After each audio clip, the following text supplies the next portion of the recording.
Can you tell me a little bit about your family? I've been married for 38 years to the same person, Bob. He's pretty much a saint for putting up with me for that time. I have twins that are 32, a boy and a girl, and I have 6 grandchildren. Each of my children has 3 children. But I do want to have a shout out to my second youngest grandchild, Whitney. She was just diagnosed with leukemia. And she's home from the hospital after 11 days. She has a long road ahead of her, but she has a lot of support, and we're very hopeful. So, I'm sorry for hearing that, but on the other hand, I know that there are a lot of people pulling for her. And I have to say the Hershey Med Center has been absolutely wonderful. If I have anything wrong with me, I'm going up there. They're really great. And I hope I have the nurses that are used to treating children, because that's probably how I will react. So. Okay, well, tell me your children's name and your grandchildren's name. Okay, Robbie and Lindsay. And Lindsay is 1 minute older than her twin brother. Lindsay's children are Kendall, who is 6, Whitney, who's 2, and Maddie, who's about a year and a half. And Robbie's children are Tyler, who is 13, and Brennan is 5, and Kaylee is 4. So I have 13, 6, 5, 4, 2, and 1. No other twins? No other twins. Okay, well, we got that squared away. And I hope this is all the grandchildren that we have, so. Okay, well, I first met you, I think, when you were working at the Lebanon Job Center, which has Correct. changed names to CareerLink and things. What kind of an experience was that for your career? Well, I actually spent 35 years working for the state. I was an interviewer for 18 years, became a supervisor and then a manager.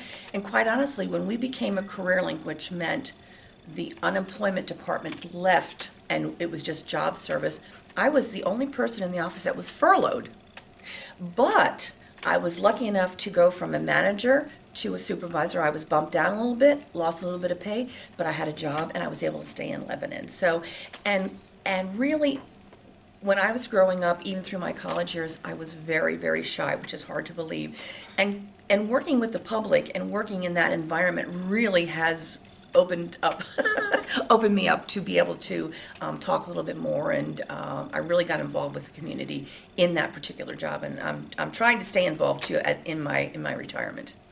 Well, and the other thing is, I know that you're in the background a lot of times helping with sewing for costumes at Lebanon High School, and when we do the glass slipper project for the Women's Commission. Yes.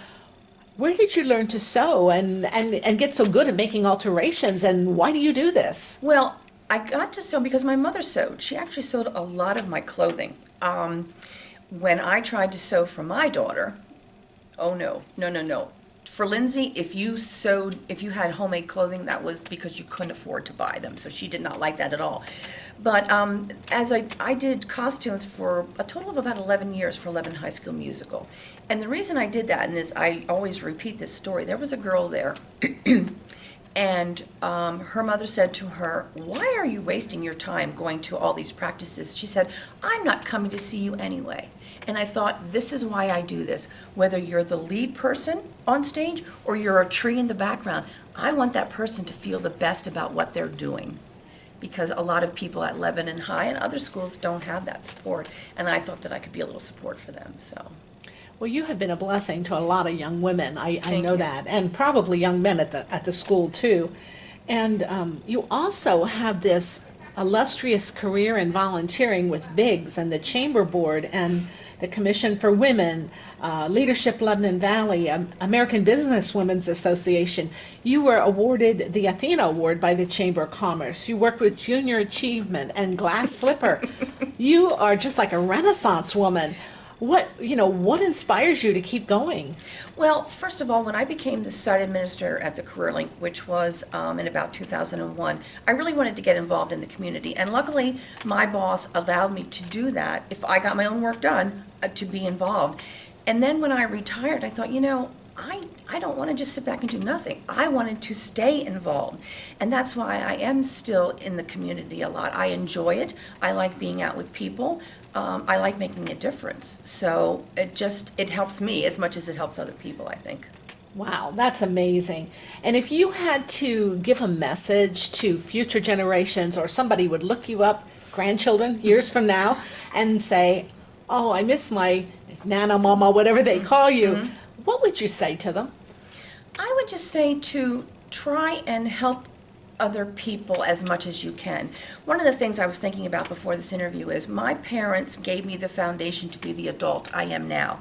To say please, to say thank you, to hold the doors open, especially for older people, which I am now. Just to be nice to people. And I think really to tell boys, girls, men, women, treat other people the way you want to be treated. I don't think we do that as much as we should right now. So many people, so many times we're on our phones. Drives me crazy. You know, when we go out and I see 4 people at a restaurant and all 4 of them on their phone, they're not communicating. I think that that's really a detriment to the young people because they're not going to know how to communicate. So I think just be upfront, talk to people, and as I said, treat the people the way you want to be treated.